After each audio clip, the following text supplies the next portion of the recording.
We here. We here. And we back. Back again. Back again for episode 6. 6 episodes. Of the Mental Fitness Hub podcast. You dang Skippy. That's a new one, my boy Chris. I haven't heard that one. I try to come with the ad-libs, man. So yeah, it's been, I think, a couple weeks since we've recorded. Mm-hmm. And he's Chris Holaby, by the way, Coach Chris. Yes, I'm Grant Flanders. He's graduate from K-State in psychology, working on his master's right now. Finishing up.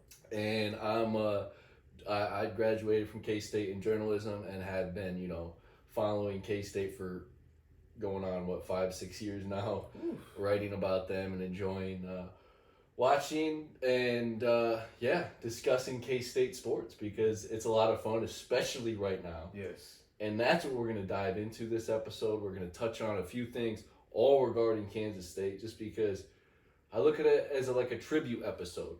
We just saw Kansas State finish up the Sweet Six or the Elite Eight. They got back to the Elite Eight for the first time since 2018. Mm-hmm. First year, head coach Jerome Tang has 2 returning players from last year's team and puts together a team that's good enough to be a top 3 team in the Big 12. That's what they did. They finished 3rd in the Big 12 and then go on to be the furthest team in the Big 12 in the tournament, which is also, a big step for a conference, that has been deep in the tournament year after year. Mm-hmm. And K-State got to be, the deepest on this, great Big 12 conference in the Elite Eight. It's tough to see them fall to Florida Atlantic the way they did. Kind of similar to, them losing to Loyola Chicago in 2018 for the Elite Eight.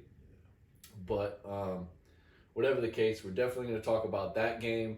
Then we want to wrap up, talk about the whole entire season as a whole, and then discuss what we see going forward, and talk a lot about also guys that are leaving the program. We want to talk about Marquise Noel. We want to talk about Keontae Johnson, Desi Sills, at length, and talk about what they're going to be possibly going to look forward to in the future, and then see what K-State maybe needs to reload with to have a successful season again next year, and also look at who they'll bring back. Yeah. A lot to talk about today, buddy. Lots. Let's get into it, man. I'm ready. Let's do it. They lost 79-76 to Florida Atlantic. This is Sunday. We're recording this. We watched that last night on Saturday. Prior to that, they beat a really solid Michigan State team in the Sweet 16. Mm-hmm. We wanted to get a podcast done soon after that game, but life happens. So here we are, because we were hoping we'd get a K-State win, going to the Final Four to be able to discuss with you. Yeah. We were, and we were 4 points away from that happening. For real, 4 points away from that happening. Mm-hmm. And maybe, possibly, a decision of Marquise Noel keeping that basketball at the end of the game away from going to an overtime to get a chance to go into the Final Four. Talk about that last play. What do you think was going through Marquise Noel's head? He got swarmed. I will give Florida Atlantic credit. They had some fast defenders that right when they swarmed Noel, and right when he passed the ball, they were on Massoud in a second. Massoud. So it seemed like a tough situation for them to be in, but I'm sure you were thinking, Keese, you should have kept that ball. Yeah, you got to I want to give credit to Florida Atlantic's defense, for that last play there. Yeah.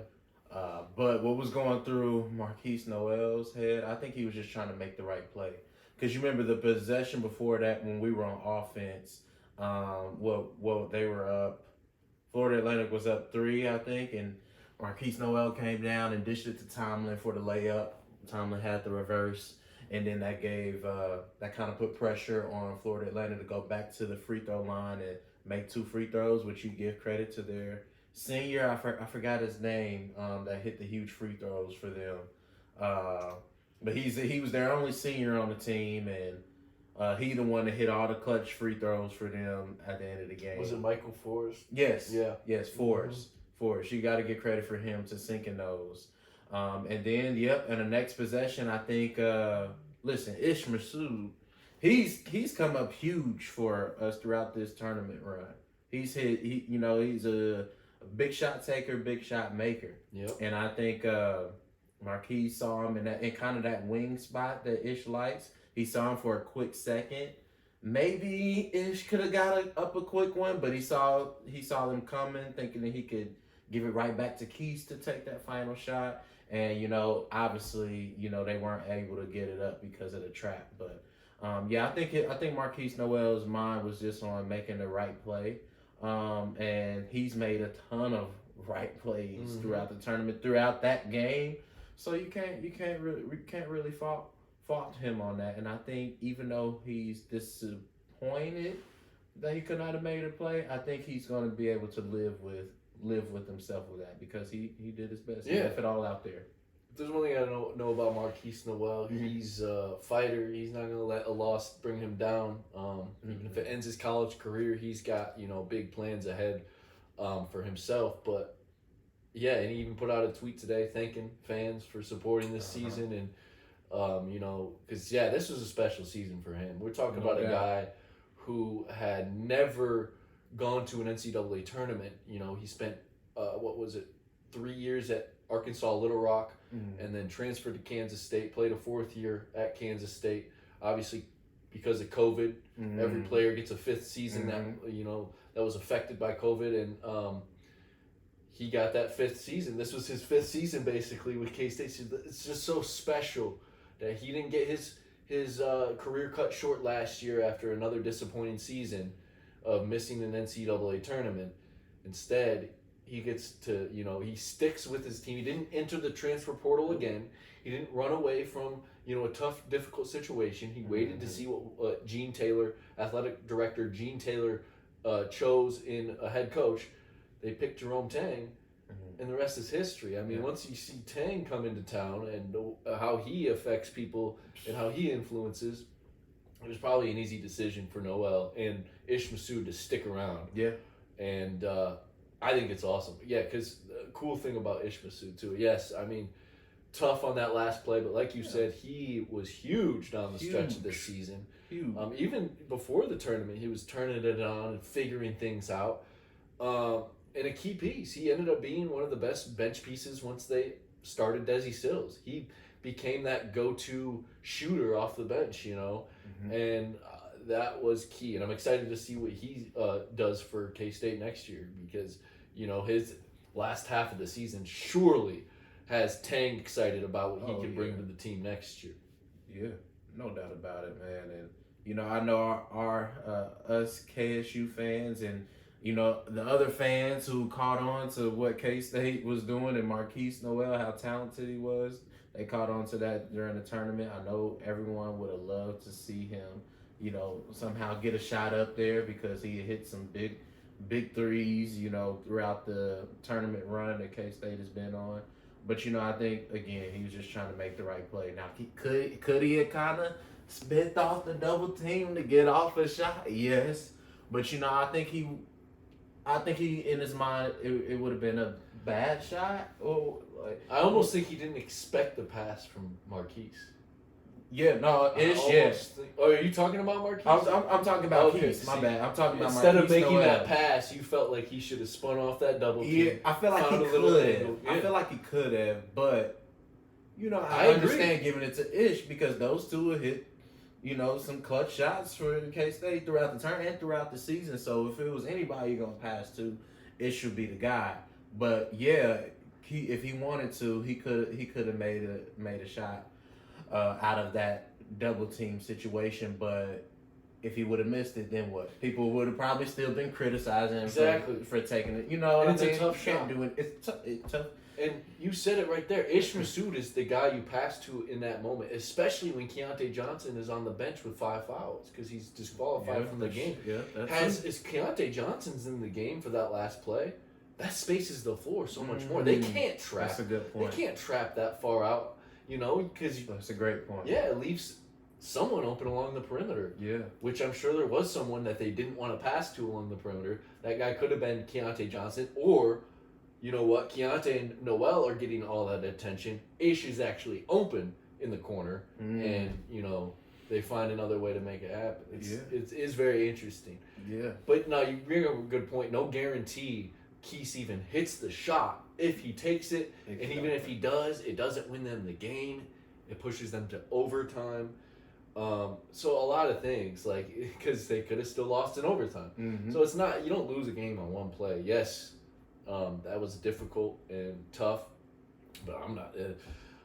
Marquise Noel put the team on his back that game. He certainly isn't to blame for that loss. 30 points, 12 assists. Yes, he had 5 turnovers. And took a few, I think, and missed more shots inside the perimeter than he would have liked. Yeah. But he went 5 of 11 from 3-point range. You take that every day of the week, and he dished 12 assists. I mean, that's. I mean, I should know it off the top of my head, just off research, but he accounted for what? At least 54 of the points last night. At least 54 of Kansas State's 76. At least. And I'm saying more than that because a few of those assists are on 3-pointers. So add a few points here and there. This man does it all, dude. He against Michigan State, 20 points, 19 assists, should have been 20-20. Yeah, Tomlin finishes that layup. But hey, NCAA record for assists. NCAA record, Kansas State record. NCAA tournament game record for assists, which is just unreal. He had an incredible run, and you got, you know, legends coming out and showing him love. Magic Johnson, Kevin Durant, Isaiah Thomas. Yeah, Isaiah Thomas. Yeah. Oh, did you see the video? So that's why I do wish, you know, I didn't deal with some sicknesses this past week, so we could have got that podcast done after the Sweet 16. Bro, because we have to talk about the moment, the reverse jam in overtime from Keontae Johnson while Tang is barking at Noel the whole time, and Noel's like, man, and he tosses it up nonchalantly. I went crazy. That play was the play of the year, bro. Oh my gosh, that's going to be shown in like little hype preview trailers for March Madness. It's got to be. Now the question is, was it all by design, or were they actually going back and forth? You know what I'm saying? I think I have the answer to that question. There's 2 answers though, because the staff and the team deny that they say it was totally, spontaneous. Did not mean to happen. They didn't call it. There's this dude on Twitter. I give him credit. Okay. And I retweeted it. Taylor Eldridge, I think he covers Wichita State. I've heard it. Yeah, I've seen some tweets. Okay. Shout out to you. Yeah, shout out to Taylor Eldridge. He put out a really cool video detailing, and he put in a lot of work for this video. You can tell, detailing how he thinks it was a scripted play, and the camera angles of how he has it done are perfect because of some of the camera angles they have for that specific play are incredible because you can see Noel from behind, from the side, and Tang. It's just like a movie. You gotta show me. I gotta show you. You gotta show me that clip. Yeah, I'm gonna show you after this for sure because it was unreal, and you could tell he pointed out hand motions. First thing that Tang did once the ball was inbounded at the other baseline. Was Tang like put up like a 1 or something, and this was the craziest. You're gonna love this, bro. He looked to the crowd. I didn't notice this during the game. Who's looking to the Marquise Noel is dribbling up to the court. He's still not even crossed half court yet. He just got the ball. He saw a hand signal from Tang. Got the ball. Looked to the crowd. Spotted Isaiah Thomas sitting next to Michigan State legend, national champion Mateen Cleaves. He says it probably loudly because I think Isaiah understood him. Watch this, looking straight at looking straight at Isaiah Thomas, a legend, Piston legend, and we're. Bro, that's badass. He goes up. That's badass, man. Then there's some other things that happen after he crosses half court. You can see Desi Sills stands up. gives a little hand motion, like he has, like he's part of the calling the play. Mm. And then Tang, and then Marquise throws up the twos at Tang. He's like throws up the twos, and Tang's like no, one, and he's like no, two, and then Tang's just like, and while Tang is saying fine, go for it, Marquise is throwing it up, and Keontae sees that back door, and Michigan State was giving it to him all game long, and Taylor Eldridge detailed that as well. Wow. The defense they were playing was giving that all day long, and they gave it to Keontae Johnson at the end for one of the coolest reverse slams, alley-oops. It was a special moment that I think was scripted, but I give them credit. I love this staff and how they do like to keep some things secret. Yeah. Because yes, they should.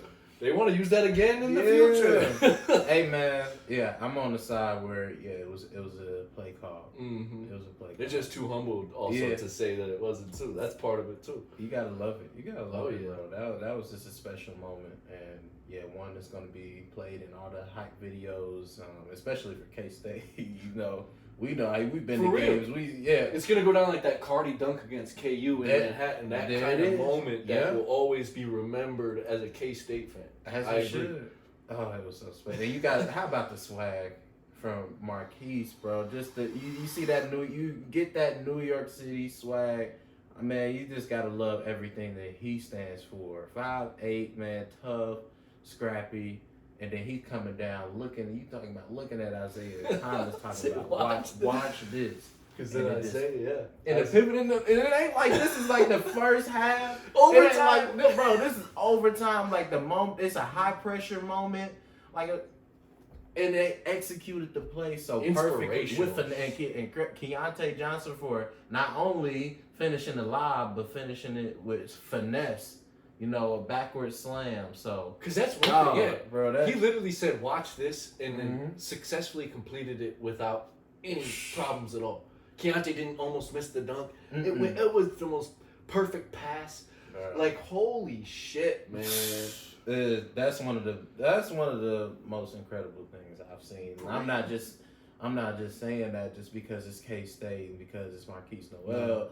Bro, that was special, and I think that's why it caught the attention of so many people, like outside of the K-State fan base. Like the legends in the NBA. You got other just people who root for other teams. Just coming out tweeting it. Yeah, I know. Talking about how special that moment was. So probably some other teams are gonna bite the play call, but no, nothing's gonna top that. And, we did it first. And Isaiah Thomas gave a shout out to Noel the next day, saying great stuff. Ended it with 2 words: watch this. So wow. Isaiah Thomas, I'm telling you, Marquise Noel is going places. It's funny because we were gonna save him for a little later on, but now we're just talking about it. We might as well keep flowing about him. We might as well talk about him. He's going places in his life.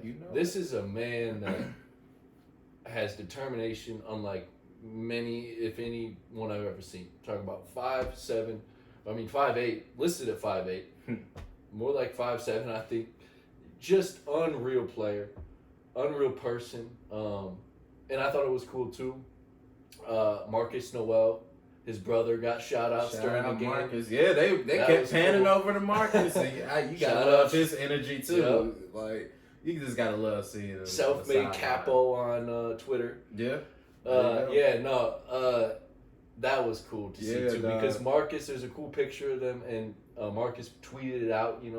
I think before or after the Sweet 16, and it was a picture of Marquise and Marcus at a park, with Marquise holding a basketball as a little boy, on his brother's shoulder, just sleeping, and it's and Marcus, captioned it with like, this was, years in the making kind of thing, like we've been going to the park. I've been taking him to the park for years and years, and Marquise looks up to his brother. That's his big brother, and cool to see that special connection. I'm glad they got him on camera, because you always see, especially college basketball or football, they'll sometimes pan to parents of a player Mhm. or someone special to the player. Mhm. And they did that for Marquise and Marcus. So That was I'm special. glad they were able to do that, even Yeah. if it ended in a loss. But it's really cool because also in their hometown of New York. So Oh yeah, that's awesome. that's to it. Oh man, yeah. I'm just so impressed, inspired, encouraged by Marquise Noel, everything that he's done, dude. And I'm a 5'7" guy too, so Mhm. so it hit for me like, yo, like what's the hashtag? Hard over hype. You Yep. know, Right. everything that he's done, the way that he executed down the stretch, the way that he handled high pressure situations was just very, very impressive. Uh, and yeah, like I definitely think he's going to the NBA, even at his size, because of his vision, because of his ability to play make. Regardless of it, there's a bigger defender on him or what, and he just stays so poised. Mhm. You know what I mean? And I think I don't think he'll be a high selection, in the NBA draft, but you better believe he's gonna get chosen by somebody. Or at least get a chance in free He's agency at the very least. Yeah. there. You go. He's gonna get a chance, and he's gonna make the best of that chance. Obviously, it's gonna depend on who you place around him, or how much he can do, who's his coach. But yeah, sky isn't even the limit for him. I got sky's the limit on my shirt here. Biggie. I love that shirt. But oh yeah, I know you a big yeah. Biggie fan. But yeah, man, sky isn't even the limit for this kid, and I'm excited to see what he continues to do moving forward. I'm excited to see what's next for him. He said, someone asked him during this tournament, Mhm. what makes, I think it was Andy Katz, asked him, what do you see on the floor so well? Or what's a player that really, you think that you kind of pass, like, what's your, like, see the floor like? Mhm. Who do you base your vision off of, was the question. And he said Magic Johnson. And I Wow. see it, man.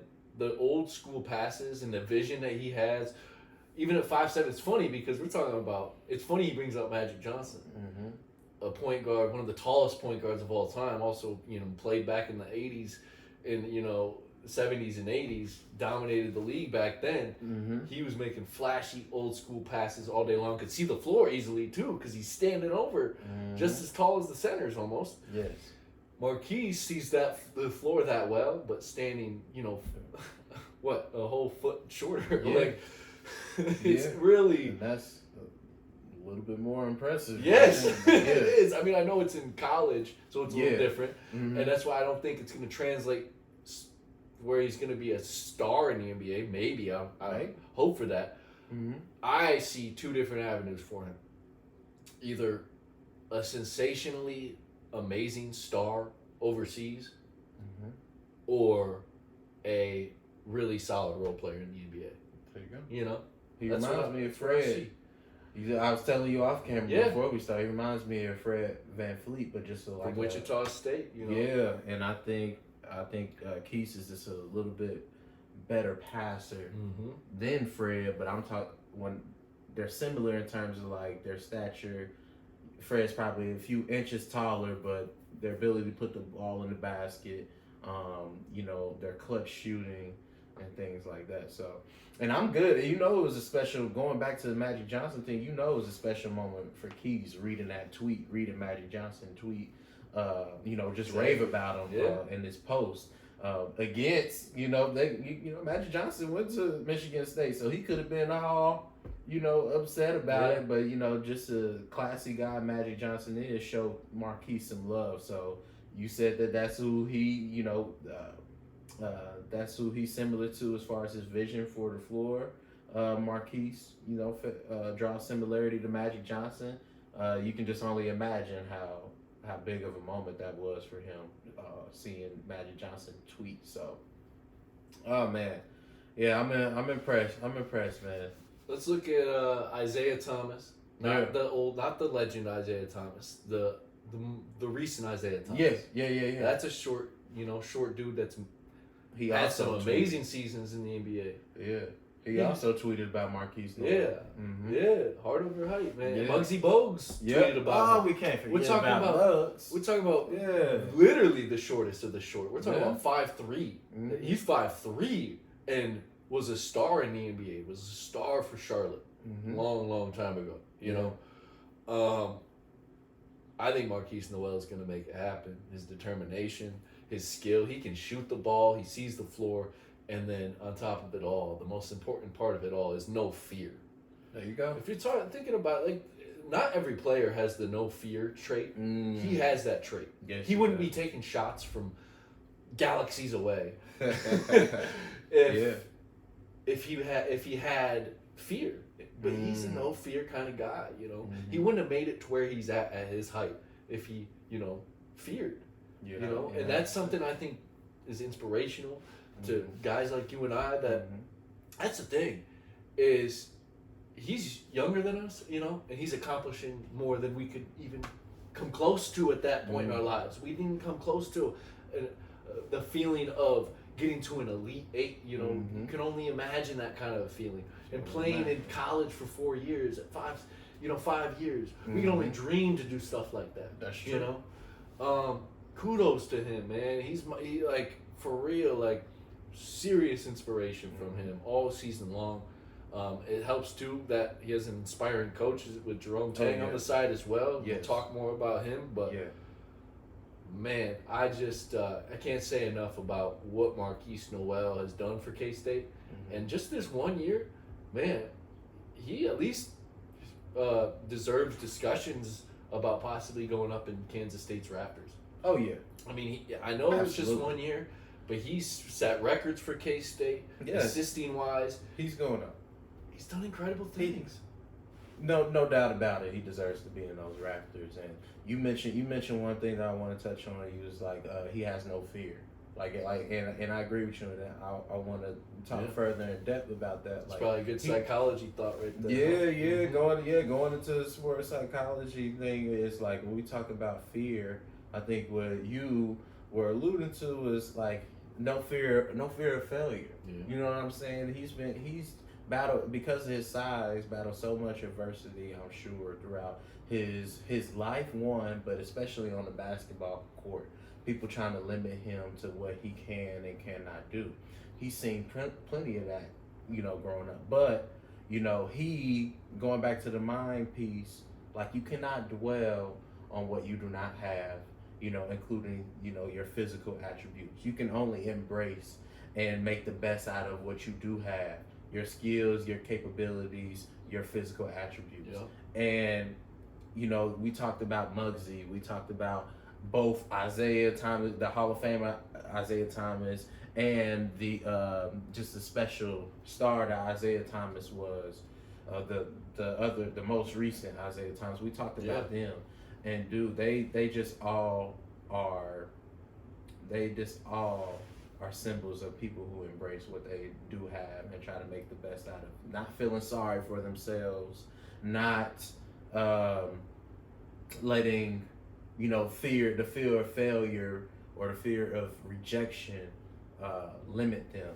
They just make the best out of what they have, and they do that by preparing themselves, being in the gym, sharpening up their skills, learning their advantages that they have at their height, because there are advantages of being small. You're closer to the ground. Bigger defenders aren't going to be, you'll be able to always have that first step on bigger defenders, which opens up the floor for your other teammates. And Marquise Noel put that on full display. So, you know what I mean? And obviously you do have your disadvantages, but correct me if I'm wrong, we just saw that Marquise Noel's, advantages outweigh significantly the disadvantages that he has at his size. So much. That's why as a 6'1", 6'2", yeah. 6'2" guy, you drew inspiration from that. No. You drew inspiration from that. Me, being able to relate to that, being a little man, I drew inspiration from it. But I think anybody,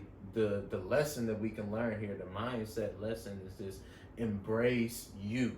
Embrace your gifts, your capabilities. Just Great point. and try to do the best that you can, no matter if it's sports, no matter if it's anything else. Exactly. That's what sports psychology is about. Deciding to be a champion, deciding to be a fighter, rather than a victim. And that's the thing.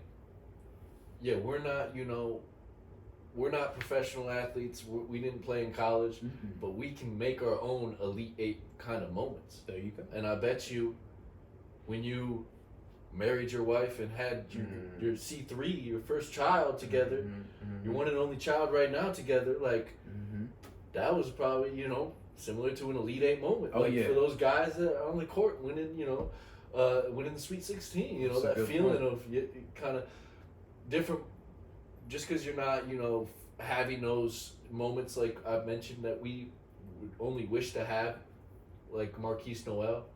Yeah, we get to create our own special moments, within our lives, and keep those close to our heart, because that's important too. That's totally important, because of course we watch the game, we love the game, we wish you could play the game professionally, but we're also not dwelling on that either. So There you go. but that's why, because if we did, we also wouldn't be. If we were those types of people, we probably also wouldn't be happy for the people like Marquise Noel and the people succeeding out there. Instead, we're Great point. we're totally praying. He is a star in the NBA. Yes. I hope has a great success in the NBA. So the one NBA star that we missed, though, that I wanted him to shout him out at least once all year, and he still didn't get it, even though all these guys have, unless I missed it, is Steph Curry. Because we're talking about a guy this stuff. Oh, you wish you would have. I wish he would have. Because we're talking about a guy that shoots from that made shooting from long distance, cool. Really, really cool. Yeah, you did. And Marquise Noel embraced that, honestly. And I've asked Noel during the season, like, have you ever taken inspiration from Steph Curry? He says, heck yeah. It's the best to ever do it. And say, like, how would it feel to get recognition from him? Man, I'd feel great, is what Marquise would say. So that's the one I missed. But then again, I think we both think Noel's going to the NBA, so he's going to be able to chat with Steph soon enough. That's the thing. Definitely. And I'm not going to say Steph's a bad guy for that or anything. This guy is so busy with trying to get to the playoffs right now. I know they're in a situation that they're on like the edge of the playoffs, right? So they have to focus. It's not, and players, if he had tweeted that would have been great for K-State people and Marquise. But then Warriors fans are saying, you're paying attention to the wrong things. So that happens too. They would. Hey, who knows? They could. Maybe Steph slid in Keith's DM. Is like, yo, I see you. We never know, but yeah, he'll have opportunities to talk to a lot of great NBA players here soon. So I'm confident that he can be a stud in the NBA. And we're just gonna have to wait and see. It's probably, obviously nothing has been easy for him up until this point. He's gonna face some adversity in that process, but if his time at K-State or his upbringing didn't show him anything else, it's that he can do whatever it is he puts his heart and soul into, and I got faith that he'll be just fine. And he's going up into those rafters at K-State. Come on, man. Whoever is in charge of that or makes those decisions, it should be like an automatic. It should be a guarantee that Marquise Noel is going up there. The only thing people like to bring up is Jacob Poland's not in the rafters yet. Not yet. But there's a reason for that. He'd be in the rafters by now, but he wants to specifically wait for a time when his old coach at K-State, Frank Martin, who's now the University of Massachusetts coach, he wants to wait for a time when he can make it back and see the ceremony of his jersey going up in the rafters. Wow. It's going to happen. I mean, even like people within Kansas State have assured people like us of that, the media of that, like it's gonna happen. It's just a matter of time when it's just a timing thing at this point when they because he will go up. So that's what I have to point out. Like people will bring up Jacob Poland. There's a reason for that. Marquise has a great shot at it, and I think will too because of the records he's broken. I mean, not just that tournament game record, but he broke the assist record for K-State in a year, well before the season was about to end too. Like several games before the season was about to end. This dude, like, I don't know, he's done incredible things for K State, and I'm excited. But let's move on. Let's keep talking about NBA guys. I think Keontae Johnson is a guy who can not only. I think he's for sure. I mean, I don't know where he gets selected. He's gonna for sure get drafted though, whether the first round or second round. And I think he's gonna be a stud. Yeah. Strong. He's got a decent enough handle that I think he can tighten up and turn into a really good one in the NBA with a lot of work. He can shoot the hell out of the ball. He shot over 40% from 3 behind the arc in the season at K-State. That's not easy to do. Yeah. He picked his spots wisely. He never forces things unless he sees, an opening mid-range wise. He did force a few mid-range jumpers, but he usually hit 80% of them. So it's like, might as well take those. Those aren't really forced shots for him. And then he can really bully people down low. He doesn't do it a lot. You notice he's a perimeter-oriented guy, but he is strong, and he can body up a guy. And if he can work on a little post game, that would take him to a whole nother level. It'll be the defense where he needs to, I think, work on the most. But in the NBA, if you can play offense, they will hide your defensive deficiencies in other ways. So and he'll be with some NBA trainers, some player development coaches in the NBA that's going to help him improve upon his weaknesses. But yeah, a lot of upside for Keontae Johnson, another guy who was just a dog, who was just high motor. I'm looking forward to seeing what his future holds. But yeah, I think the NBA is in his future. So it'll be good to see. We all know he's been through so much. You know what I mean? So he's no stranger to challenges. He's no stranger to adversity. And I think again after this season, I think all of the players on the team are going to take away some huge life lessons, which is what's within Jerome Tang and the coaching staff's plans for them to, help introduce life lessons and develop young men in life, period. So, I say that to say that, yeah, there's a lot of upside for Keontae Johnson, and he's gonna be just fine in the NBA. I don't know where he's gonna be played. I don't know what you think. Early second round. Yeah, that's gonna be an interesting one. I do think probably either late first round, early seconds, probably but man, I don't know. I think he could be mid first round, highest. It's possible. Yeah, I think that's his ceiling. I think NBA teams are going to look at that heart condition, even though he just proved that he could play a year without it. So that's didn't NBA doctors clear him? I'm sure they have. He went to. I think he did go to some NBA people. I don't know if he went. He probably did. If you remember hearing that, he probably did. He for sure got cleared with K-State and a few other teams to be played with. And I'm sure, he's probably already been cleared by NBA doctors. Okay. But that wouldn't surprise me at all now that I think about it, because I don't know if you knew this, but he could have chosen. He had a $5 million insurance policy on if he chose to never play basketball again in a formal fashion. He could have taken $5 million and walked away from it. I remember hearing that story. He wouldn't have. That's a good point. I think he probably did go get NBA doctors to clear him, because he probably doesn't play this year unless he gets confirmation that he can get a chance in the NBA. He's a guy that he's playing in the NBA. Like he's 6'5", he's strong. He can shoot the basketball. Work on a few little things. Get him even stronger, because get him more cut and built in the weight room, and he could be a monster. Because he's athletic. He could even get more athletic, I think. He is obviously really athletic. Doesn't really look like it, too, because he's always just kind of jogging around, and he's bigger bodied. But, man, he doesn't go up for that reverse alley-oop without some pretty decent athleticism. That was special to see again. And I'm glad you brought up the insurance thing, because talk about a guy who knows his worth and the knows mental toughness it takes to say no to that. And, Cause hey man, it's kind of hard to turn down 5.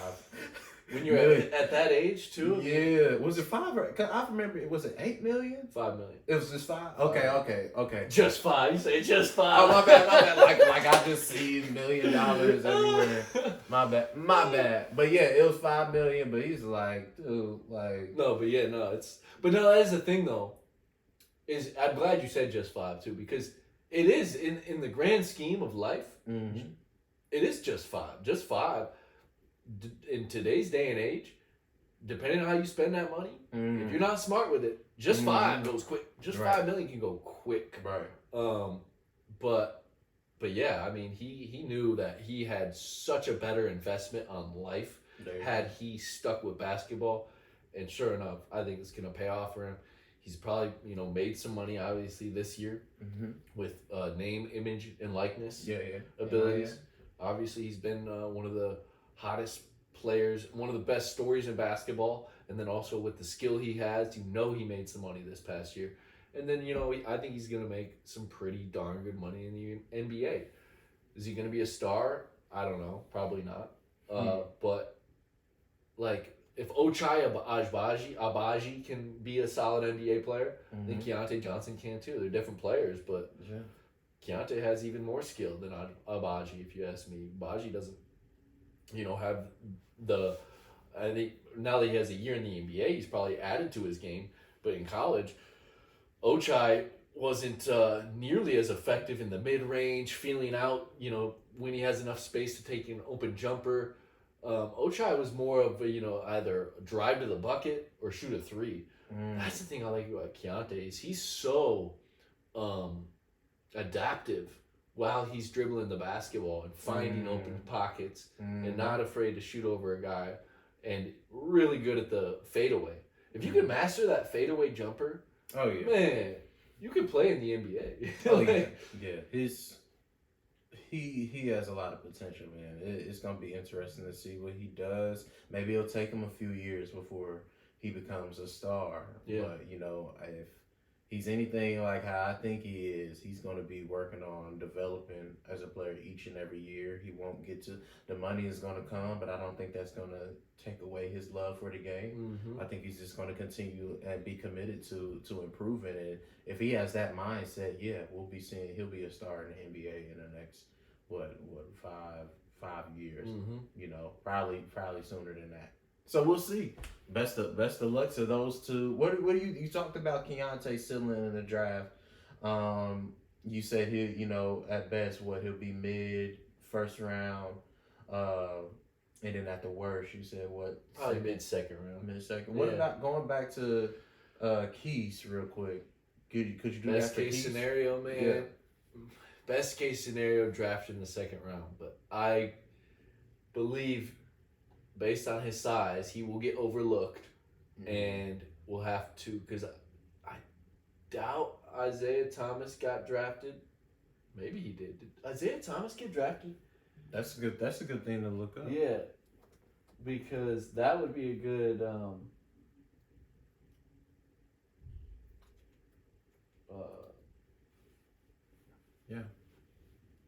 don't know. Let's see if he got NBA draft.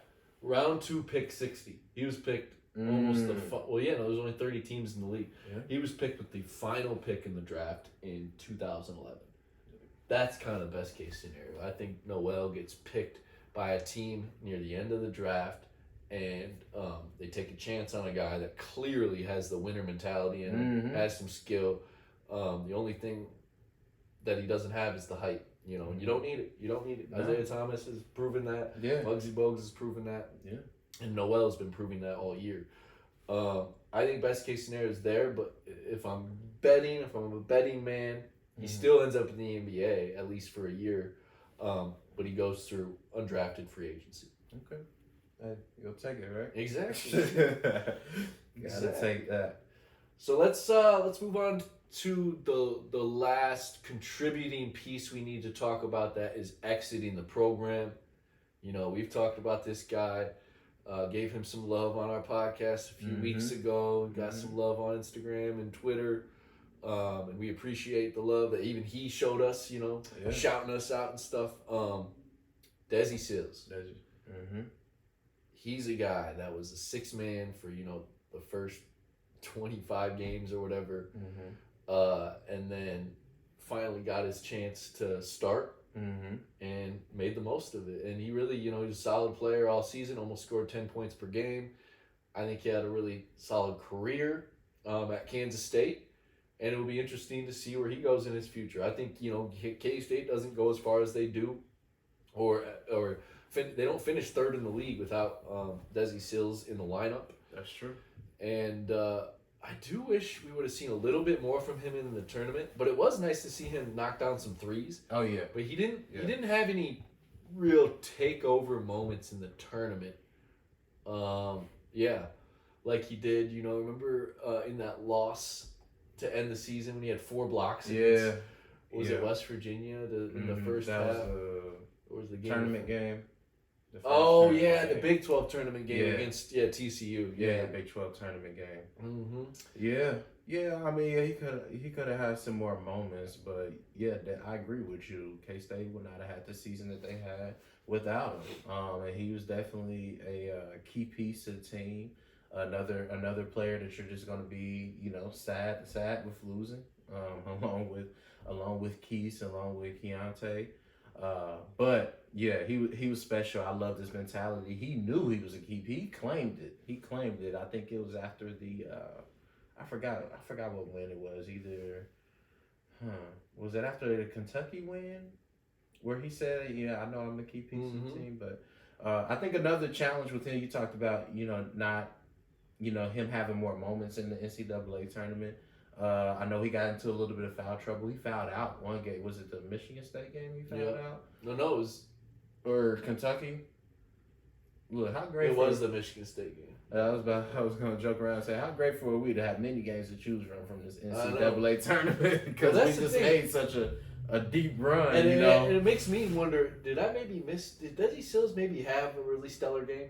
I mean, he was solid. I don't want to say he didn't disappear in the NCAA tournament. Yeah. I just have so much, I just think he's such a good player that I expected more out of him. That's all. But that's the thing, is the way Marquise was playing, like, they didn't really need anyone else to really step up until that final game. They were missing a few shots from a few guys, but Marquise was carrying them on the back. So Marquise had some heroics for sure. But back to Desi, one of the things that we talked about, I forgot what episode it was when we talked about this, but his contribution doesn't always show up in the stat sheet. You know what I'm saying? Just his presence alone, defensive presence, his energy, he's willing to hustle, get loose balls, do all the dirty work, is there. Now, obviously, we caught on to, because he was putting up he did put up some numbers, in certain games, and maybe his fans almost had that triple-double that one game. You see? Yeah. And maybe his fans, we were kind of looking for that. But I still think his presence was there, doing all the things that made him a key player on the team throughout the tournament. But could we use a little bit of it, especially against Florida Atlantic? Sure. Well, you bring up a good point about his defense, because that's always something that is easy to overlook. And against Michigan State, probably their worst defensive performance of the tournament. I mean, it's either that or Florida Atlantic, one of the two. Florida Atlantic was tough because they gave up so many rebounds. But against Michigan State, they just let Michigan State slice and dice them. And when Desi Sills is fouled out after only playing 20 minutes, that's a key piece. Yeah. Not on the floor, one of the best defenders.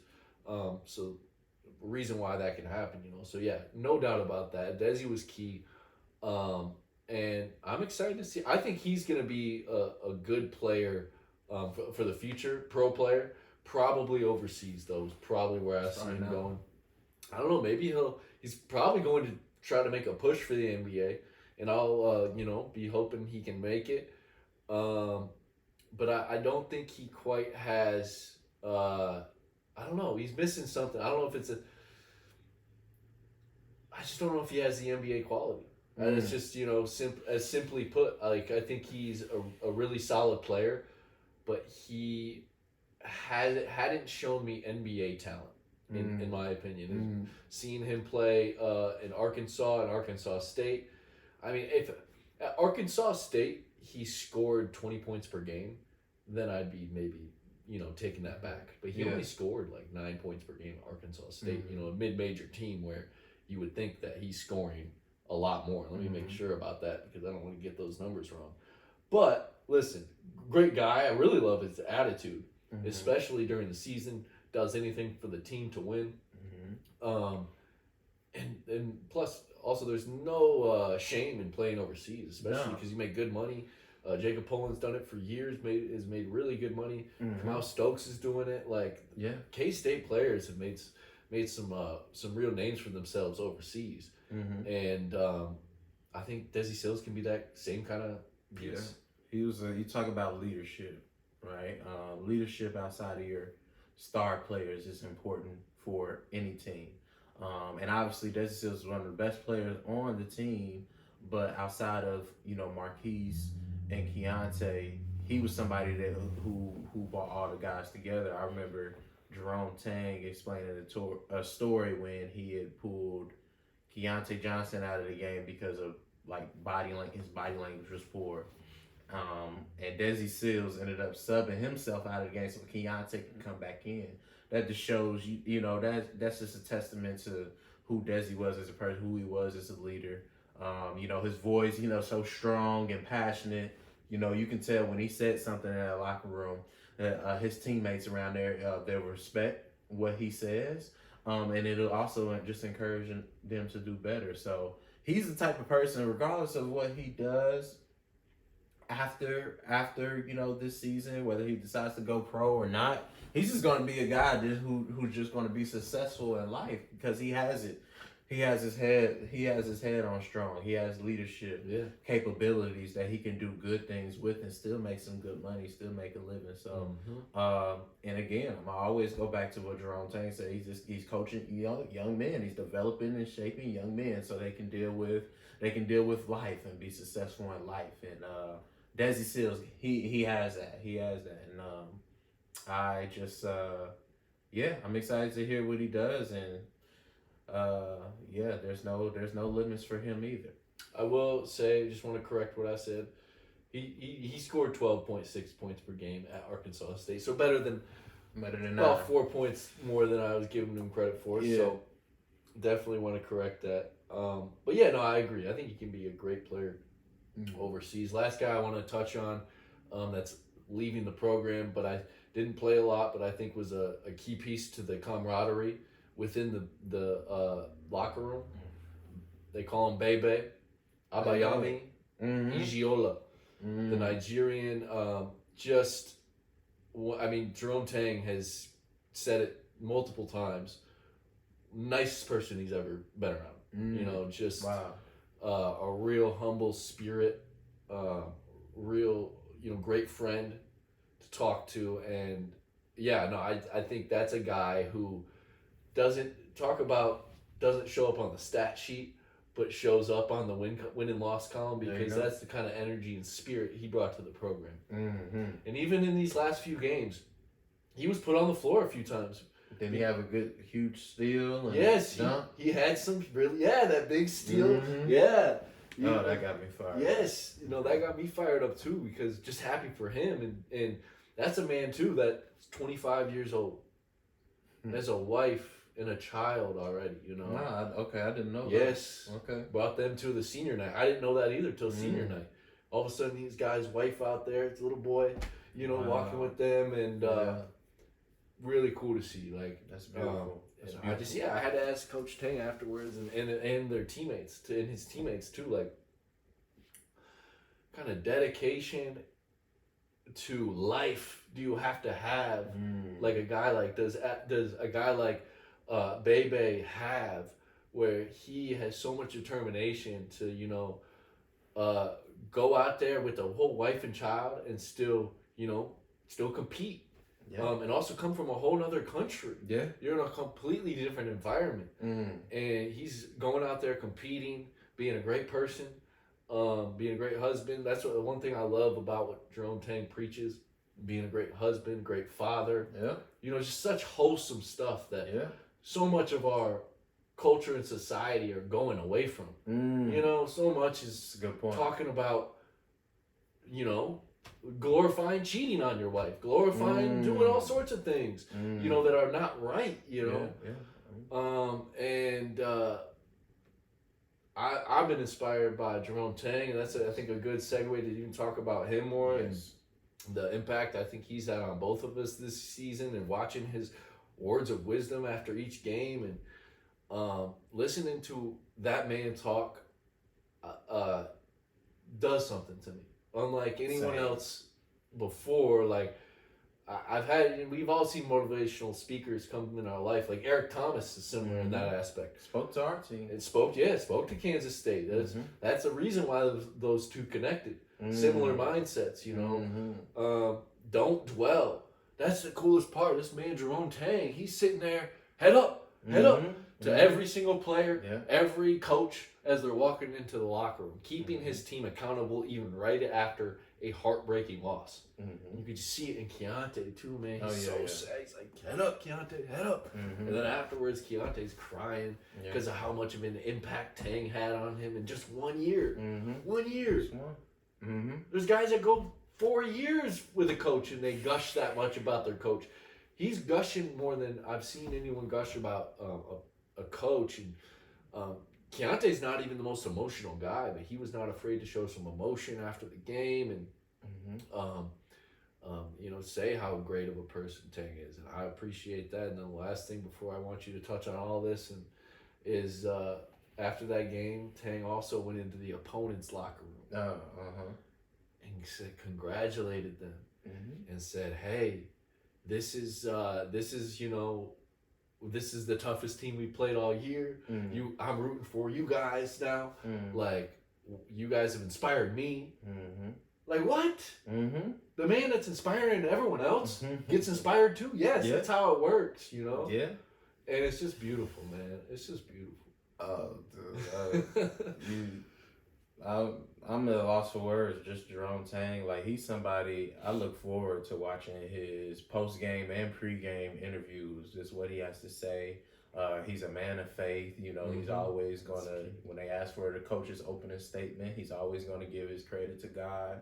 I love that. He understands, like I said earlier, the importance of shaping up young men to be, great fathers when they just have children or already have children.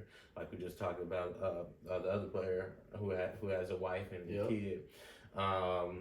Just being great men in general. Like, he gets that. Like, he understands that it's far more than the X's and O's. Didn't he say something like, I'm not here to like coach basketball? He said something along those like I'm here just to I'm here to serve or something along those lines. I'm paraphrasing, but what he did after the game, shaking all the players' hands as they were coming back to the locker room, players and coaches, and telling them to keep their head up. It aligns with his motto that he's been going with all year. What's next? 1-0. Okay? And that right there is a winner's and a champion's mentality. You know what I'm saying? The way that you view competition, the way that you perceive losses, it matters, because you're either going to go into like a negative spiral of just doubt and, why things aren't going my way, or this and that team was lucky. But no, like, you're looking within yourself and be like, okay, I'm going to have gratitude for this year, because, you put everything in the context. Only had 2 players on the roster. They made the best out of this season, man. And the impact that he's had on the guys, he's not going to take that for granted. Obviously, he's a winner. He wanted to win the whole thing, but he's still like, this is still a successful season. And I think he understands that. He wants the guys to understand that and be like, listen, like, focus on what's next. You guys leaving, you know what I'm saying? You guys leaving, you focus on your future, how you can make the best of that. People who are going to stick around, we're going to be all right. We're going to take this experience. We're going to learn from it. We're going to do some more recruiting this year, things what have you. You just focus on what's next, and that's sometimes the most difficult thing to do, because like I said, Keontae, other players emotional, they wanted it, so that's what makes it difficult. But it's the most necessary thing to do, and as a coach, as a leader, you gotta be strong, and you gotta model that model. You gotta keep it up, because like he said after the game, he was like, if we were going to be sad, if we were going to dismiss everything, then it would be fraudulent for us. And he was like, we're not frauds, and that's why you see him going over into the Florida Atlantic's locker room and congratulating them, giving them credit. So I'm just looking forward. This is first year, bro. Like you said, first year, and us as K-State fans, we had so much to look forward to. Now they get a full off season to recruit, and we'll talk about the future in a second. But you just gotta love Jerome Tang. I'm happy that he's around, and I'm gonna keep looking at what he continues to do for a K-State basketball program. So, so much to say about him. There's a few things that you said that I want to touch on. First, the faith. I'm glad you brought up his faith, because I think that is what's been so key in his life, gotten him to where he's at, and gives him the confidence to be who he is unbashfully at all times. Yes. Because that's what I really like about him. He's not going to apologize for anything he says. He's not going to. Because he knows. I mean, unless he says something wrong, but he's such a man of God, too, that he doesn't really ever has something to be like, hey, I made a mistake. This man doesn't make many mistakes, but when he does, he also accepts them, says, I made a mistake. This was on me, and this is on my staff. This is on the players. And I think that faith has carried him, and helped me, too. It's inspired me to look at God more, try to find, a relationship with God more, because that's an area that I think I haven't really tried a lot in my life. I've had faith in my life forever. Growing up with the Catholic school, parents are, my dad especially, goes to church every week, and, man of God. My dad's a role model, in my life too, in that aspect. But the way Tang does it, and the way he carries himself, and when it's not your parent too, it's easier to be, sometimes appreciate it, especially at a younger age. Now I'm really appreciating my dad a lot more than I probably did a long time ago. But the point is Tang does it as such a easy way to relate to, no matter who you are. And some people, though, I've saw, I think, kind of the glass half empty kind of people. It's a fair thing to ask, but when faith comes up on Twitter, sometimes some fans will be like, hey, I don't mind this and all, but I would think this would turn some recruits off. In my mind, I don't think Jerome Tang wants a guy on his team, even if he has all the talent in the world, that simply wants to reject any sort of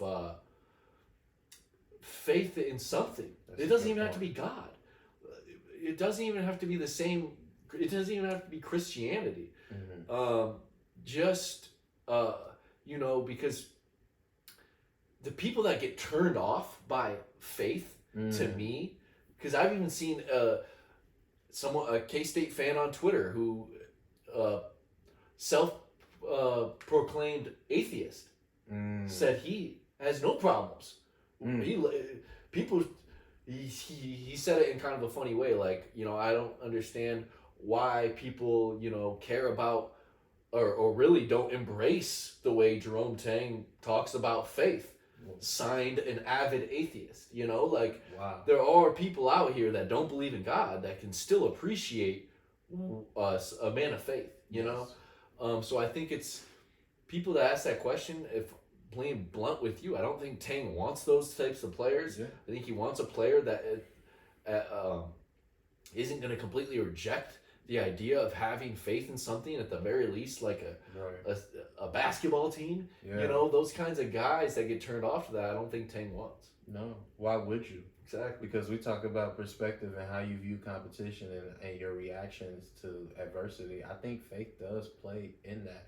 You know what I'm saying? If you believe in something, then you're gonna react differently to setbacks and adversity, which are inevitable regardless of you doing a sport or regardless of you just going on your day-to-day life. So yeah, that's a good point that you made. Like, I don't think Tank would want somebody in there who is not like, who doesn't have some type of faith. You know what I mean? And faith contributes to a lot, bro. How you treat people, you know, in the basketball sense, how you gonna treat your teammates, you know, and how you gonna talk to them, and just look at the players on the team. Look at the culture. Look at what they were saying, even though it was a tough loss in the Elite Eight. If you go back and listen to the post game, just look at how they're reacting. Even though, and going back to Keontae, I know we mentioned a few. You know, even though he was, he was teary eyed, he still gave credit to his coach and got emotional talking about him, because after everything he's been through, he was implying that it was just a match made in heaven that he got coached by Jerome Tang. Yeah. So, bro, we don't want you. You're gonna be turned off by Jerome Tang and him bringing up faith, and we don't want you. This program isn't for you. And he's not the type. He's not gonna. I think you could be an atheist and still be on his team. Yes, absolutely. Yes. Listen, there's 2 Muslims on the team. You don't have to be Christian. Mm-hmm. Ish Masood, and Bebe Igiola, both Muslim. I didn't know that. Mm-hmm. But still, see, that's a good example. Actually saw a cool story on Instagram today. Mm-hmm. That probably got posted a few days ago after the Sweet 16 and stuff. But some quotes from both of them talking about, because this is the month, Ramadan, I think it's called, or something. Okay. Sorry if I got that incorrect. I know it's touchy when it comes to religion, but we're still learning. It's a month of, a holy month for Muslims, and they fast. They fast this month. Okay. And I don't know if you know. I listened to Andrew Huberman a little bit. Neurobiologist at Stanford. He has said how fasting can help raise your cognitive abilities. You don't want to obviously do it for too long, because you need food to survive and for energy and stuff like that. But if you get to a certain point of fasting, it can take your performance to another level. Wow. And I think we saw that in Ish Masood for a couple games, if we're being quite honest. That's a good point. Once I read that story, it had me thinking, And even Bebe, the few minutes he got put into each game he was in, he played well. Each minute he was put in. So shout out to Bebe and Ish, man, and shout out to the entire team. Loving Coach Tang. We're in good hands, K-State fans. We're in such good hands with him as our head coach. He's bringing swag to us. How about, we can't go in this podcast without talking about the little baby pregame that went viral. We can't. I'm glad you remembered, man. Yeah. That thing's gonna be bumped in Bramlage, I think, all year next year. And you know what? The thing. Lowdown by Lil Baby. Lil Baby. Shout out to Lil Baby. That's one part I wish would have. I don't know if he did. Maybe it went over my head. Showed up to the game. Either showed up to the game or tweeted. There, I saw Jadakiss there. But either just tweeted or retweeted, the pregame, that they were doing to Logan. At some point, I'm surprised he hasn't jumped on that at all. Part of it, I think he just put out, maybe it was an EP. So maybe he was just so focused on his new music, he didn't want to shit out him, because that's an older song that he did. But anyway. That's real cool stuff, though. I love those videos. Bro, that stuff was just so cool, man. Bringing swag there. Yep. It's just special. Yeah.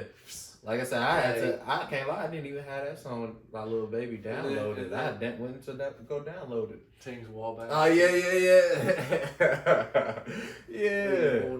Come on, man. And some people have the nerve to call it, corny. Oh, no. You know what I'm saying? Come on, bro. I do love the interactions between him and his assistant coach, Jareem Dowling. Shout out to Jareem. Shout out to Jareem. He does He showed us some love he showed the podcast. Oh, yeah. Just by retweet, and he shows fans in general. He's a great just dude. a great dude. But man. he loves to throw little digs at Coach Tang, like this. Like they did a little video in the locker room before the Elite Eight, and someone was dancing, and he dogged him. He's like, "You're dancing as stiff as Coach Tang." Having some fun. Yeah, he's always like, "Coach Tang don't know how to dance." He says you don't have any style. And I'm like, hey, I see Coach Tang. He does have some dancing abilities. I see it in that little baby, that low down. And then I also see it might be his wife's doing, or whoever gets the gear for Anthony Winchester. Shout out to him. Yeah, shout out to Anthony Winchester. He's a key piece, part of the staff, and he helps get all the gear. And he gets them sweet looking gear. Because he might not have it, Coach Dowling, he might not have the swag that you're looking for, but when he's wearing that K-State gear, he looks swag. That's for sure, man. Yeah, I was loving it. Yeah, the gear was just so nice this year. That was another thing that stood out. But yeah, man, far from corny at all. I think it was just pretty cool to see, like, and that was getting attention of the masses too. Another, other than Marquise Noel's dominant performances, he was having another thing that went viral was those pregame. I know. I don't know what you want to call it. Just the pregame routine. All we were missing was Lil Baby showing up. Yeah, that's what I was hoping. And Keontae wanted it to happen too. I don't know if you saw that video. I didn't. That was the same part of the same video. Dream dogged one of the players for dancing. The same video at the end, Keontae, he gets asked, "Who's your favorite rapper from Dream?" He says, "Lil Baby." And I hope Lil Baby shows up to if we would have made the Final Four, he probably shows up to the championship game. Yeah, he probably would have for sure. But though, hey, we just got a lot to look forward to with Jerome Tang and because I bet you. Yeah, Houston's gonna probably be a hot spot for rappers this next weekend. Without a doubt about it. That's gonna be a hot spot. Yeah, it'll be interesting. Not to bring up a sore subject, it'll be interesting to see if Quavo shows up. Remember the next time he goes back to Houston, because that was the same place. Yeah, with Takeoff. Yeah, unfortunately, that's so sad. R.I.P. Takeoff. We'll see what stars show up there. So what do we think? We over here we see Texas and Miami going to go out in about a little over an hour. So right now Creighton and San Diego State are playing each other. Yeah. I actually saw a cool story before the game about them. They got two brothers on each team. One is on San Diego State, the other's on Creighton. And they're battling it out right now. What do you think, Texas? Does Texas advance to the Final Four? And they play in Houston. That would be good. In my bracket, I had Alabama beating Texas in the national championship game. So at least now Texas, that Alabama's out. Yeah, Bama's out, which is they were a great team for a long time. And I think if they didn't have the distractions. We're talking about some of the craziest distractions any college basketball team can go through. No doubt about it. If they didn't have those distractions, and Darius Miles wasn't the kind of guy that he turned out to be, or at least made that awful choice that he made that night, that would have been another piece for them to have on that tournament run. That's a good point. It is interesting to think about the distractions and the fact that the team got at least a little broken up from that. So. But yeah, I don't know. Is there anything else? I know. Yeah, we need to talk about K-State and their future. Yeah. I think K-State, like it's like you said earlier, sky's the limit. Oh yeah, sky's the limit. Jerome Tang has them cooking on all cylinders.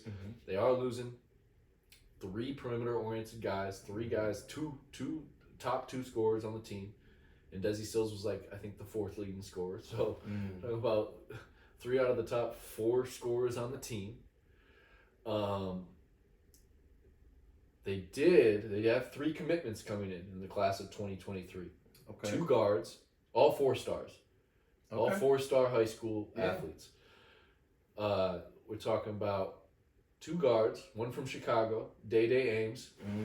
He's got a tight handle, real tight handle. He's going to be a lot of fun to watch, lefty. Okay. And then R.J. Jones. Now that's going to be the one that I think plays right away, plays next year, maybe even starts. He's really, really good. And he's, 6'3" guard that can shoot the ball off the bounce really well, and has some size to him too. So I think in college he can even grow bulkier and get even stronger, because I think strength can be a big part of his game. And if he gets big enough, he can play the 3 and then sometimes the 4 in a pinch. But yeah, he's going to be a 2 guard that can handle the ball really well too. Day-Day's more of a point guard, but he can also play off the ball. Okay. So those are freshmen. You never know how much freshmen are going to play right away, so that'll be interesting. The last freshman that they have coming in is Macaleb Rich from East St. Louis. Okay. This dude, whew. By the way, R.J. Jones is from Texas. Okay. And he's playing at in Utah for the best, prep team in Utah this year. Okay. But Macaleb Rich, East St. Louis kid, we're talking about 6'5" at least. I think he's probably closer to 6'6", 6'7", power forward, stronger than anyone on the team this year. Even I think he's going to come in and be the strongest guy on the team right away, or at least in a year after good strength and conditioning. He's going to be the best athlete right away on the team. We're talking about elite athlete. Okay. Bounce that you don't even expect from him because he is stocky. Yeah. He's big. He's built. It's like Keontae. You just don't expect a guy to pop off the ground like that. But he does. My gosh, he gets off the ground. And he's going to be a lot of fun to watch. Hope he keeps the fro. I like the fro he's been rocking in high school. Bring that to K-State. I would like to see some Ben Wallace, just that old school stuff. But yeah, he's gonna be a lot of fun to watch. He's a strong dude. I think he's gonna be a player that can do a lot for K-State, and might, because of his size, might play sooner than the other two. It's possible, because his size and strength right away will match with anyone in college. Okay. So we got those 3 guys coming in. Yeah. But that's not all you need. You still need to reload with a transfer or 2, probably 2, if not 3. I mean, that's the thing is, the way they're going to have to do it is be cognizant of who they have coming back from, the team. And I think Tang is smart enough to know, when he has to let a guy go and, lightly say, hey, we're going to have to probably, put you in the transfer portal or whatnot. That's like tough conversations every coach has to have with a player. Wow. That's not, that a coach might not see in the future of his program. So that's probably some hard conversations Jerome Tang's going to have. Yeah. I don't want to name any names yet. There's no point in speculating who that could be until we actually start getting some hard, concrete evidence. And even then, that kind of information, if you want to find out about it first, go subscribe to K-State Online on 3, because that's where we really, put more touchy information that we don't want to, just to put out anywhere, stuff like that. I mean, obviously it'll come out later, on Twitter and stuff, but usually we get the scoops and we put them out on either the message board or on a story on our front page. So go there, and then, yeah. What else was I talking about? No, you was talking about. I was just taking it all in because obviously you got all the information, who's committed and who we're looking at, and we'll figure out who ends up. I think they go add at least 2 guards from the transfer portal. Okay, that'll be good. 2 guards to make up for losing Noel, Sills, and Keontae. Yeah, that's 3 guys that you kind of got to go make up for. Yeah. And with Keontae, you might even need to get a wing, get another wing, to make up for that, because that's what Keontae played, was on the wing, and so a good small forward, a good dude that can put the ball on the floor, do some things, score the basketball. That might not be a bad idea. Yes. If they can make the room for it. And then I think last on the agenda is something that we talked about before we even recorded. Maybe add in like a big dude, 7-footer, strong 7-footer in the portal that is, proven. He's proven that he can play, because that was one thing I think K-State missed out on in this tournament, getting dominated on the glass like they did against Kentucky. I mean, that was going to happen probably against Kentucky no matter what because of Oscar. I mean, you saw how he plays, but I don't think it should have happened against Florida Atlantic. I know Vlad Golden is a tough, good center. He rebounded the crap out of the ball, but that was that shouldn't have happened. I don't think, and played a massive role in K-State losing that game. Yeah, I think that was their Florida Atlantic's.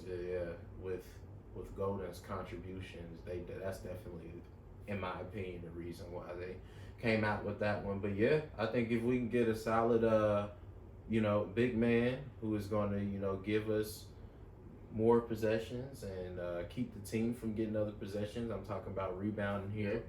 Who's just a good rebounder and just a really physical presence down low. I think that'll be great.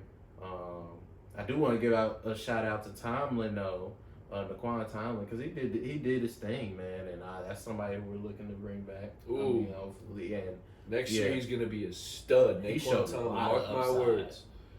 I agree with you. He's gonna be a stud, and he showed a lot of upside throughout the tournament. And we talked about it in our last podcast. In order for us to make a deep tournament run, he was gonna have to be key. And I think in all of the games, he had some very, very key contributions on the offensive and defensive end. Avoided foul trouble, which was key. Stayed in the game. You talked about that last time.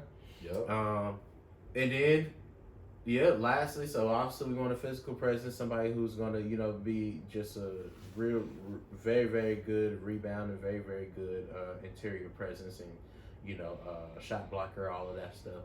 But then, with losing Marquise, I think one thing, other than the shooting ability that he gave us, this playmaking ability, that vision going back again, if we can get, just a guard who can play make, it doesn't even have to be at the same level as Marquise, because I definitely do think we'll see here very soon that he's one of a kind player, but somebody who is just like looking to get their teammates involved and is just going to keep that ball swinging. I think that was one of the key formulas for K-State, us making the tournament run, because at times, bro, that ball was just swinging. If it was Marquise, penetrating addition, or if it was, somebody else that's making an extra pass, that it was just great basketball being played.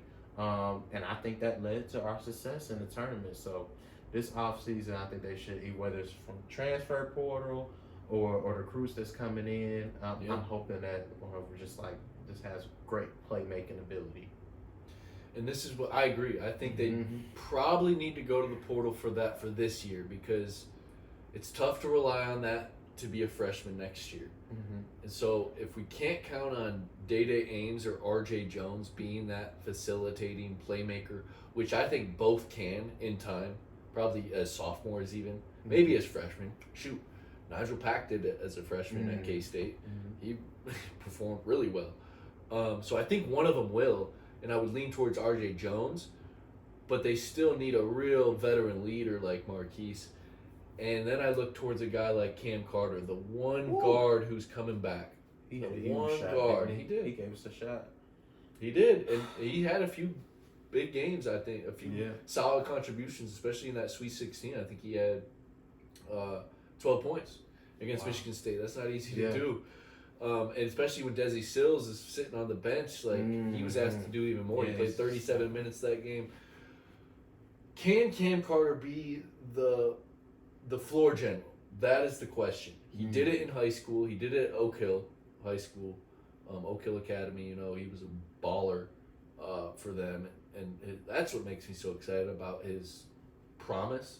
And when he was coming to K-State initially, his high school tape is fun to watch. I mean, it's not super flashy. He's just a downhill kind of guy.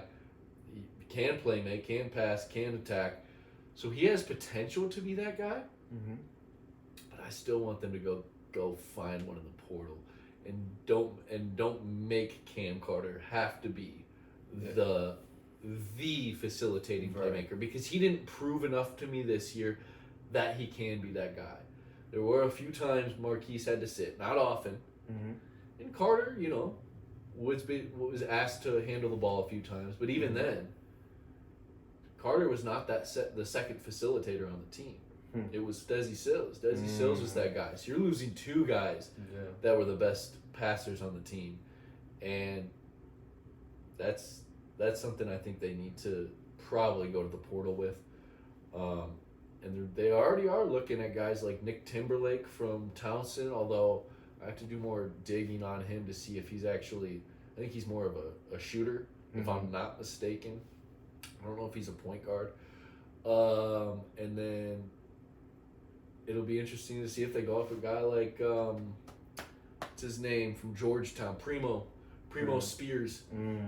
That's an interesting guy who just entered the transfer portal again, who K-State went after last year. He chose Georgetown instead. Georgetown's been really bad lately. Maybe he wants to come join a team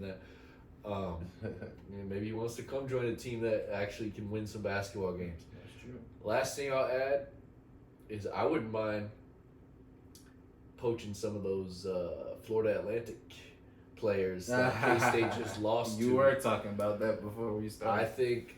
I don't think it was Jerome Tang's intention, but it doesn't hurt him going into the locker room afterwards. I saw the looks on the players' faces looking at Jerome Tang. They were amazed, looking at this guy walking after he just lost a game, talking to them with confidence and congratulating them. You just don't see it.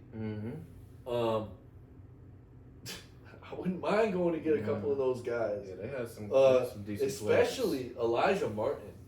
Man, he hit that step back 3 yesterday for them, and I was like, okay, this guy can play. He was their leading scorer with 17 points. They had some good guards, and then that Vlad Golden dude. They're not giving him. You think no, there's no way. Heck no.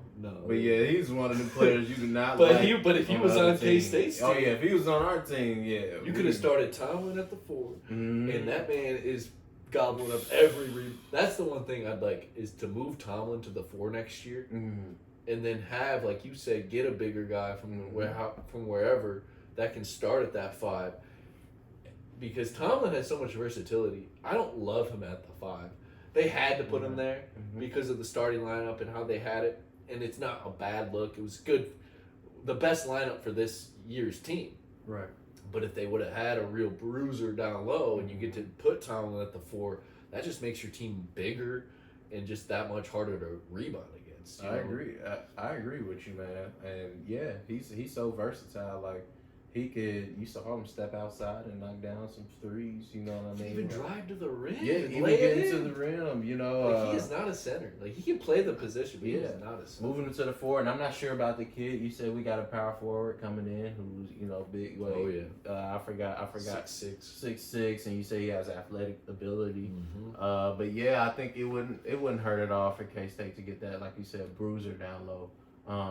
Just more of like the natural center. Yeah. And I think Rich will be a bruiser with time, and he'll be a small for a 4. What do they call him? Undersized 4. Because 4s are usually 6'8", 6'9". Yeah. But in college, 6'8", 6'9" is usually the center nowadays too, except for some cases like Florida Atlantic and Kentucky. I think Naquan Tomlin's gonna be an exciting player next year. I think he's gonna be the star, the go-to guy, with a guard that they bring in. Because I just haven't seen it from Cam Carter yet. I think Cam will be a great role player throughout his career at K-State. I just don't see him being a star. He has to prove that to me. Yeah, maybe he'll slide into the role of a Desi Sills, or even maybe maybe not Keontae, but I wouldn't rule it out in terms of like shot making ability, different ways he get his bucket. I think Desi's a good point because he's a solid defender. Can get even better in that area, but he's got the size too and the length to be a solid defender on the perimeter. There you go. I think sky's the limit. Maybe not even the limit for K-State on what they can do.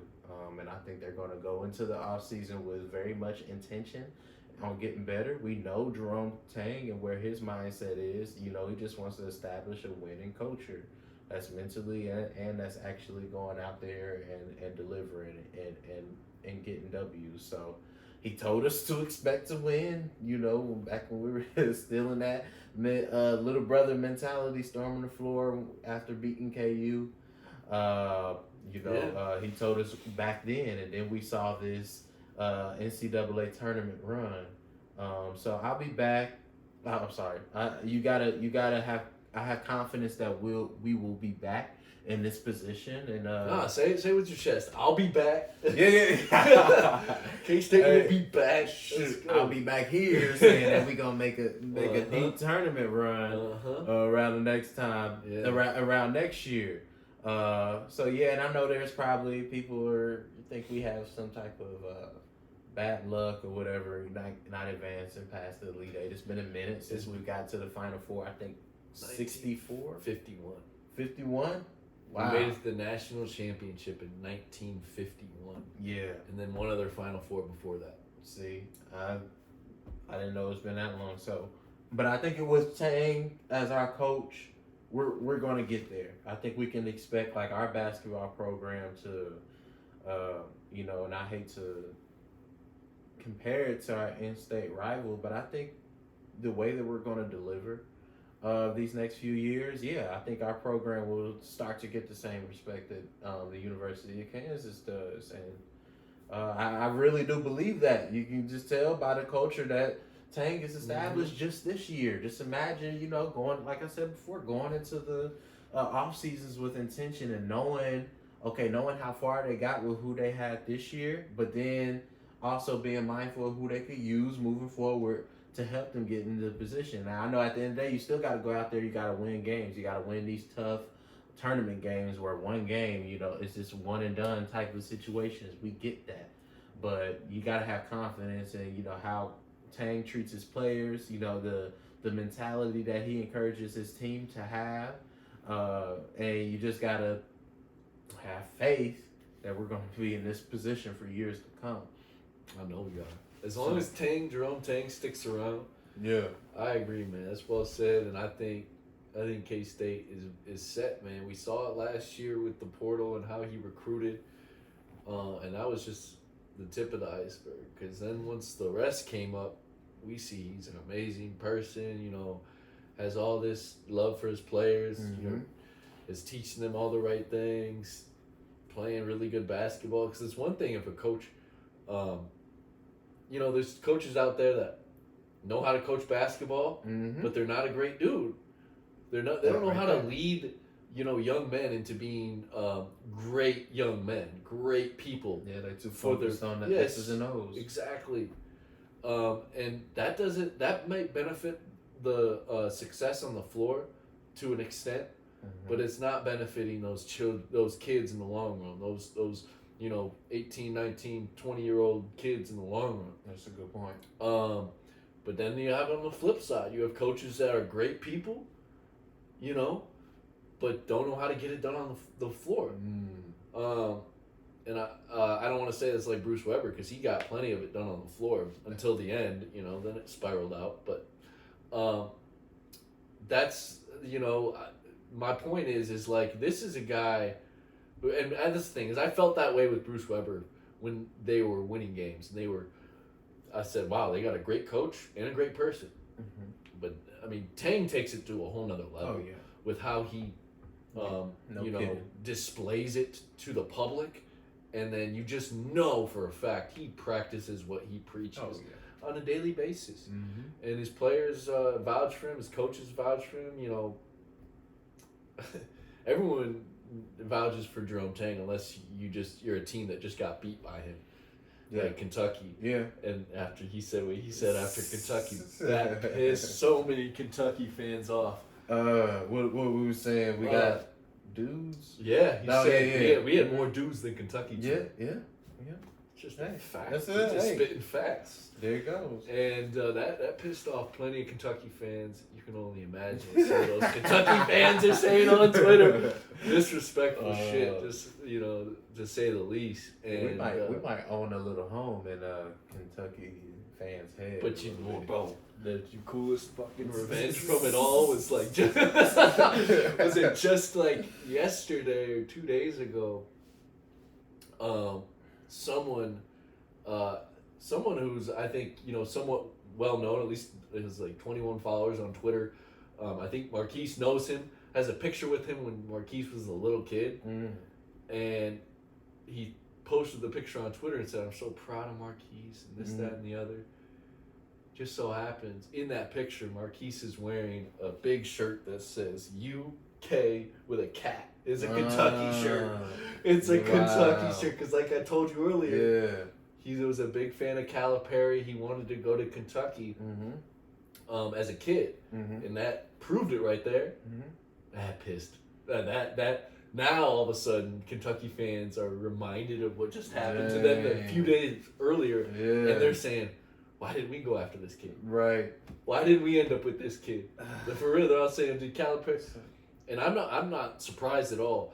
It is kind of ironic. Marquise Noel's always been wanting to, when he was a kid, play for Calipari. Because there's one thing I've noticed about Calipari. What's that? He always goes for point guards that are at least 6 foot. Oh, yeah, Did you see Cason Wallace, the guard he had, that K-State recruited too when Bruce Weber was at K-State? That dude is like 6'3", 6'4". Wow. Calipari always keeps his teams large, and it's funny. It's ironic because Marquise Noel is 100% good enough to play for Calipari. Oh yeah. But Calipari is not going to look his way just based off the size. I'll put it this way: Marquise always knew he wanted to be a Wildcat, but it ended up being purple and white. You know what I'm saying? And I think he'll agree and say he made the right decision. Oh yeah. So this season, that's the thing. Is I'm sure he has massive amounts of respect for Calipari, always will, but no one will ever come close or compare to the level of love for a coach that he has for Jerome Tang. Just different level. I mean, it's one thing when you're playing for him, but anyway, regardless, Jerome Tang is just a special, rare human being that I haven't seen many coaches be like that ever. Bill Snyder was somewhat kind of like that kind of a way.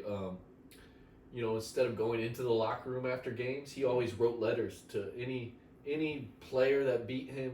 He always would write a letter to the quarterback of the opponent. Even when they won games, he would still write letters saying, "Hey, that was an amazing game from you," and just compliment him. And handwritten from Bill Snyder and send it out. There you go. It's class, man. It's class, and some for people who don't get that, it's like in competition is it's you versus an opponent, but what you all are doing are bringing out the best of each other. It's your best versus their best, and if they get over on you, it's not to discredit. It's not that I'm a loser. It's just like they just had a better outcome, and their best was better than yours today. You know what I mean? So it's just always good to, show credit to, give credit where it's due. And I love that.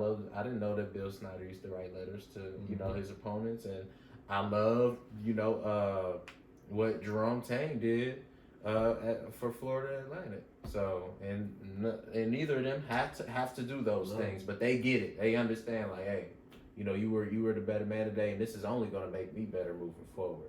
So there's no reason for me to be insecure about myself or blame it on luck or anything like that. Like how the other two coaches did when we beat them. I'm talking Tom Izzo and Calipari. And look, and I don't fault them either because those are great coaches. I have a lot of respect for both of them.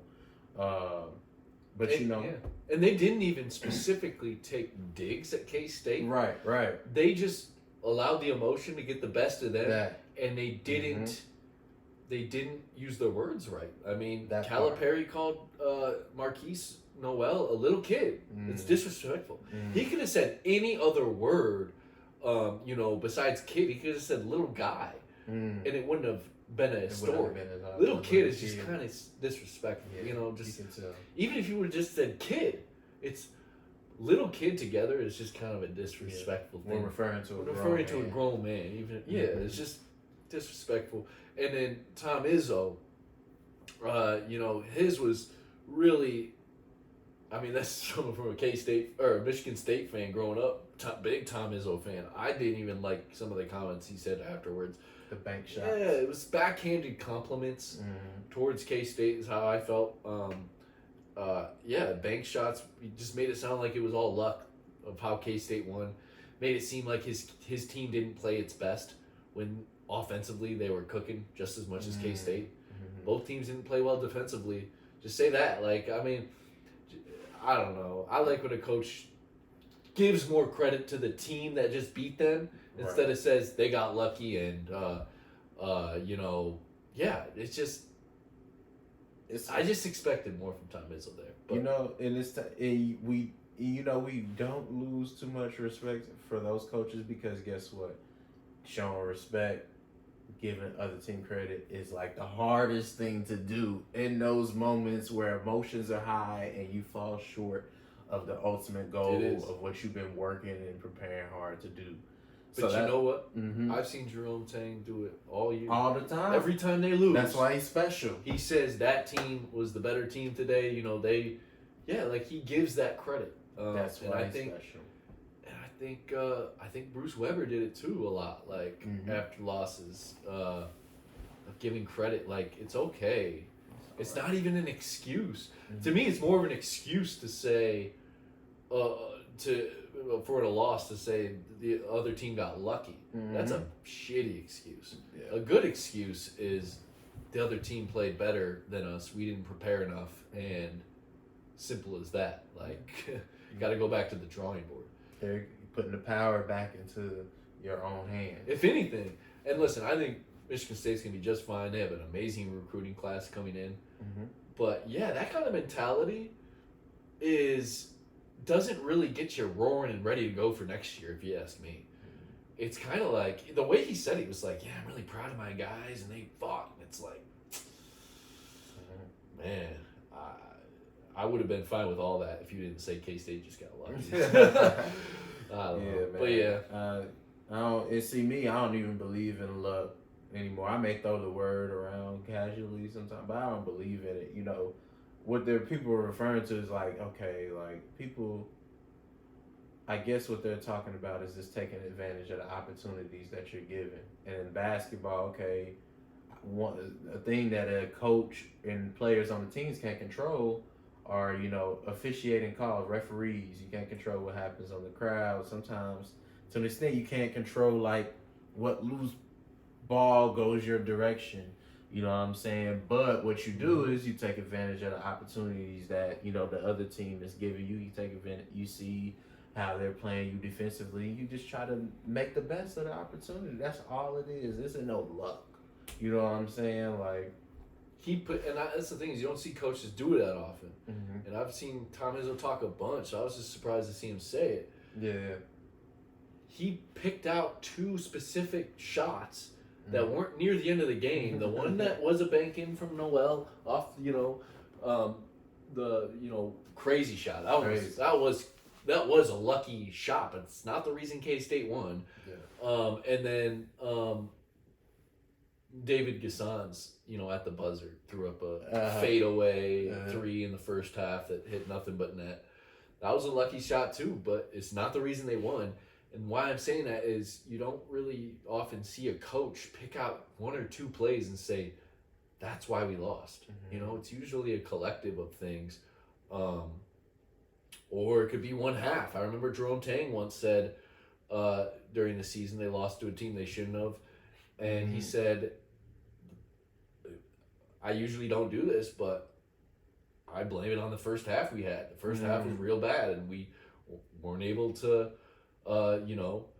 we put ourselves in such a hole that we weren't able to get out of it in the second half. I don't mind. That's still somewhat a collective excuse. It's not we lost because of two shots that didn't even happen at the end of the game. So it's choice of words. The way they said it, he could easily say we probably at the end of the shot clock probably could have closed out better and not given them just made it a little bit more difficult for them to hit those shots. But just to say that they were lucky, it's. Yeah, like you was going back to what you said, just a poor choice of words from Coach Izzo and Coach Kyle, but still very, very great. Historic coaches gonna go into the Hall of Fame. They're both Hall of Famers already. Already. Yeah, there we go. Hall of Famers, yep. There we go. So yeah, and you better believe Coach Tang's gonna be up there in the Hall of Fame too. So just give him some time, and we in good hands. NCAA championship is coming soon. Give us 5 years. Legend and give us 5 years. Mm-hmm. Because those are legends right there. Izzo and Calipari. It was almost a passing of a torch, kind of. How Tang beat both of them back to back. You know, because I do 100% believe we are seeing a legend in the making with Jerome Tang. Yes. And I don't think that's crazy to say. No, I mean, not at all. After the year we just had and witness, K-State do what they did first year as a head coach. Incredible stuff. Incredible. Let's get used to it. Let's get used to winning, like in the words of Jerome Tang. Yeah. Well, this was a good tribute, I think, to the 2022-2023 Kansas State basketball season here on the Mental Fitness Hub podcast. I think we discussed a lot. And we're going to have a lot more still coming your way. Just because the season ended doesn't mean we won't have stuff to talk about mental health-wise. Sometimes we'll probably still bring up K-State, but now we'll probably start even focusing more on outside things, what's going on in the NBA more often, coming up to, playoff time in the NBA in a couple months. That'll be in a month or so. That's going to be an exciting time. What else we got coming up? I don't know. You guys. I know the summer's coming up. Yeah, summer's coming up. It's going to be some, we'll keep our eyes and attention on what's happening in the entertainment world. I'm talking music here. I'm talking, other things that come to our attention that align with mental health and mental fitness. So yeah, man, we still got a lot of great stuff coming up, and maybe we'll get an interview knocked out. We don't want to tell you who we have in mind just yet, but I forgot about the fact that now that it's end of the season, we can probably start getting some more guests involved and stuff like that. So yeah, we still cooking, we still alive, and we focus on what's next, baby. Let's go. Oh no, I do love that. I don't know if you saw it, because you said it earlier how Jerome Tang loves the 1-0 what's next stuff. He tweeted that again today. Same thing. He quote tweeted the men's basketball tweet that we lost, like he did every loss, and said 1-0 what's next. What's next? He's not dwelling. The next thing. He's not dwelling, and I guarantee you. And it's not just Tang. This is every coach across the college basketball world. The moment they lose and they're done for the season, they're out recruiting and working the next day. Izzo and Calipari have already been seen, recruiting guys. So Tang's going to be that same way next weekend and probably this week, out there trying to get those future Wildcats. Because that's what it takes. That's why Cal and Izzo are the best of the best. Is that constant work, constant recruiting. Because you have to build that trust with players and their families and everything. That's what makes them so good. And Tang is so good at that, talking to people. So yes, excited. I am too, man. Let's get it. It's a good time to be a K-State fan. Oh yeah, perfect time. All right, because football is fun too. I can't wait for next football season. But hey, get it.